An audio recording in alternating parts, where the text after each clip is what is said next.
dapat kayo mag-wish. Naging Anyways, birthday niyo po bigla, ma'am. Alright, sige, what is your message, ma'am? hindi na po ako mag-wish kasi nag-wish na ako kanina. I just want to thank you for everything you've done to me since nung bata pa ako. Walang-wala ako nung bata ako, pero you took me in. Binibigyan mo ako ng mga bagay na kailangan ko. Binibigay mo sa akin yung mga bagay na kailangan ko. Pinagtatanggol mo ako.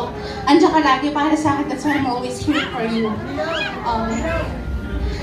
Hindi dapat ako makakawin na that, to be honest. Pero as much as I wanted to be here, I couldn't kasi kakastart ko lang sa pangatlo kong work actually. So, rinap ko yung pangatlo kong work kasi much better opportunity. Pero I think God gave me a reason to come here.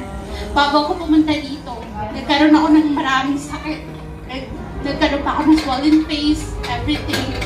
And then, that's why my work agreed to put me on emergency leave. Naka-emergency leave lang ako dada. So, I think it's God's way.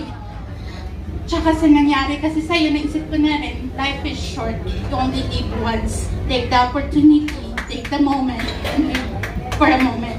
Wala masyadong work dada. Okay, palakpakan naman daw po natin si Ma'am Lizelle. Alright.